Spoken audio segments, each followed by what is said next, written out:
오늘은 타초경사란 고사가 아침부터 머리에서 떠나지 않기 때문에 이 뜻은 풀을 쳐서 풀숲에 숨어있는 뱀이 놀라서 고개를 쳐들므로써 위치를 폭로하게 된다는 그런 뜻입니다. 중국의 고전인 유양잡조에서 유래한 것인데 을을 징계함으로써 갑을 깨우치게 한다는 의미도 있죠. 당나라 시대 어느 지방의 혈령이 자기 부하들의 부정부패 사실이 드러나자 자기가 오금이 저려서 안절부절 못하게 되었다는 데서 유래합니다. 부패의 고리 중에 어느 약한 부분이 끊어지면 결국 고리의 우두머리도 위험하게 되는 것은 당연한 일이죠. 그래서 부정부패가 드러나기 시작하면은 이 부정부패를 감싸려고 높거나 낮은 사람 모두가 나서서 한 패거리가 되어 덮으려고 안달을 하는 것입니다. 왜냐하면 정의롭지 못한 재물은 서로 나누어 가짐으로써 공범을 만들어서 자기들의 철옹성을 구축하려는 것이 부정부패자들의 특징입니다.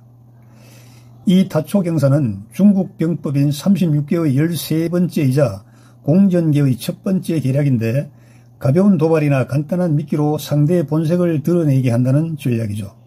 가볍게 경고하여 상대에게 겁을 주어 도망가게 하거나 공포감을 느끼게 하는 것입니다.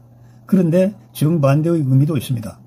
가만히 있는 상대를 괜히 겁을 주거나 압박을 해서 궁지에 몰린 뱀에게 물린다는, 화를 자초한다는 그러한 그 의미로 무협지에서 자주 사용합니다. 타초경사의 우를 범한다고 표현하는 것이죠. 가만히 두면 숲속에서 고개를 수그리고 또아리를 틀고 있을 뱀인데 괜히 수포를 건드렸다가 머리를 쳐든 뱀이 물어서 사람을 죽인다는 겁니다. 세상 얘기 잠깐 하고 넘어가겠습니다. 2024년 12월 3일이죠. 대통령의 비상계엄이 발령되었습니다. 저간의 사정을 잘 알지 못하는 국민들은 어리둥절하였죠. 무슨 연유로 비상계엄을 하였단 말인가? 무슨 사정이 있는가? 그리고 날이 밝기도 전에 해제하는 건 또 무슨 연유란 말인가? 비상계엄을 해야 할 정도로 중대한 사안이 몇 시간 사이에 사라지기라도 했단 말인가? 하여튼 그로부터 대통령 탄핵과 내란이라는 지긋지긋한 공방은 여러분이 주지하는 바와 같습니다. 비상계엄을 포고했다가 해제한 대통령은 지금 구치소에 감금되어 있고 간수들에게 폭행에 가까운 수치를 당했다는 보도도 드린 바가 있습니다. 대통령은 손편지로 그간의 상황을 국민들에게 알렸죠. 아무것도 할 수 없는 상황입니다. 국가의 위기 상황을 대비한 예산 배정도 빵원이었다고 대통령의 고백 친필을 통해서 국민들은 알게 될 정도였습니다. 그런데 국민들은 한 가지 의문사항이 있었죠. 그 많은 날 동안에 국민에게 다가서서 담화 한 번 하지 않고 난맥이 된 전국의 상황을 한 번도 설명하지 않고 입을 다물고 계시던 대통령이 마지막 골목에서 편지라는 수단을 통해서 대한민국 정치계의 민낯을 드러내신 것입니다. 즉 풀을 건드려서 뱀의 실체를 드러나게 한 것이죠. 그런데 현실은 어떻게 되었죠?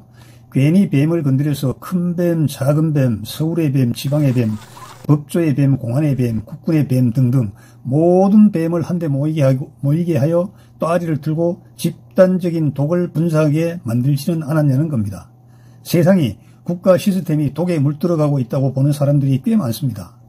이제 낙담한 상당수 국민들은 공산주의로 가고 있다고 아예 자조적으로 얘기를 합니다.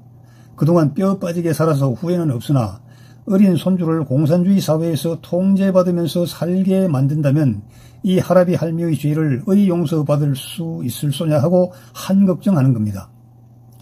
뱀의 실체를 드러낼 요량이었으면 풀숲에서 뛰어나온 뱀을 잡을 만반의 단도리를 하고 풀을 쳤어야 하지 않습니까? 어정쩡하게 풀을 치면 고개를 든 뱀에게 물려줬거나 모여든 뱀들에 의해서 근거지를 아예 강탈당하게 되는 겁니다. 요즘 세상 돌아가는 모습을 보면 입이 저절로 벌어지죠.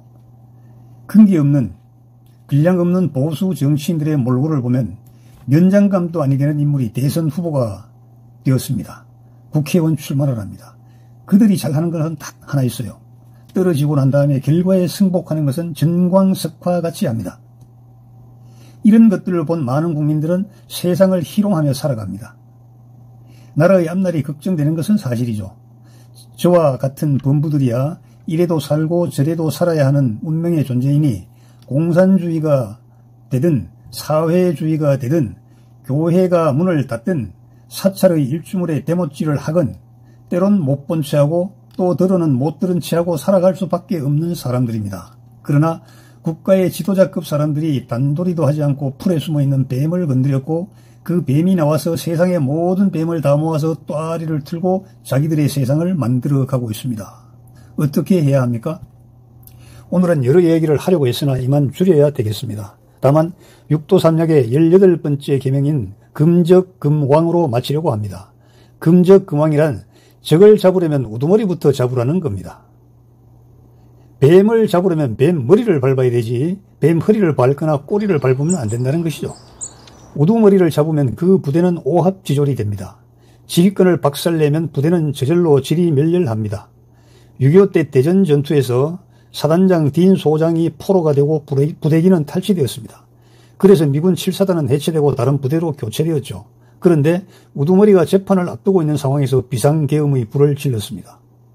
그리고 지금 그 우두머리였던 사람이 대통령이 되었죠. 대통령은 하늘이 낸다는 말이 이런 경우를 두고 하는 말인지도 모르겠습니다. 시간이 역사가 평가하겠지만 대체로 두 가지 견해가 있더라고요. 비상계엄은 이재명 대표를 대통령으로 옹립하기 위해 치밀하게 짜여진 각본이라는 주장입니다.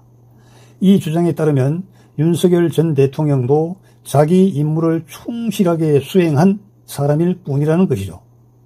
시간이 갈수록 이런 주장이 상당한 설득력을 얻고 있는 것도 사실입니다.